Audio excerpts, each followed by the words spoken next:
A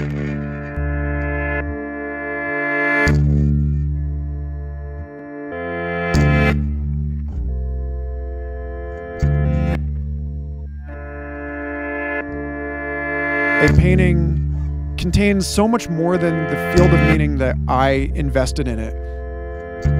I may be the only person that's actually painting it, but I regard it in this postmodern critical sense as a collaborative work of art because the critical moment, the experience and the interpretation of a work creates this whole new field of meaning that becomes embedded in it, that becomes a part of the story of the piece.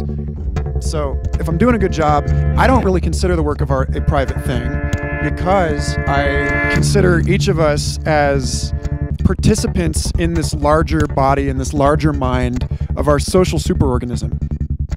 I really believe that transpersonal intelligence is expressing through each person's artifice, through each person's creative work.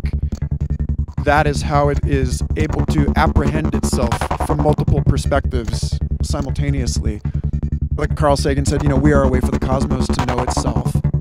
It's not that it's not my work or that it is just my work, but that where I draw the line between myself and not myself has everything to do with the way that I choose to construct in this moment the self-other boundary, which is dependent on the appropriateness of that particular organization, that construction. I believe that, at different times in history, there is more of a social, evolutionary incentive to seeing the self as fluid, as permeable, as continuous with other selves. And I think we're kind of getting back into that due to the conditions of our hyper-connected technocultural infrastructure. So that's something that I think about a lot as a painter. It comes out musically as well because people have their sensory experiences arranged in different ways. Some things are so much easier to say through sound and through music than they are to say through light and image. People tell me that, the music is obviously the auditory version of the art. That's very much the case. I'm really hoping that through these performances, I'm getting people to become more aware of and to examine and to challenge and to creatively reconfigure these boundaries between human and technology, between self and other, between artificial and natural, between the great and the tiny. The world is not made out of particles or waves or thoughts. The world is made out of perspectives.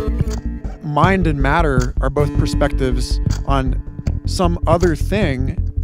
It's not even a thing, right? Because a thing is just a description of an experience. And the experience is just an experience of a thing. These are angles that we take on something that includes and transcends both mind and matter, both the brain and body, both experience and description. One perspective is from within and another is from without, and that's not fixed. That is the light bulb that I keep batting my wings on as a moth through the creative process.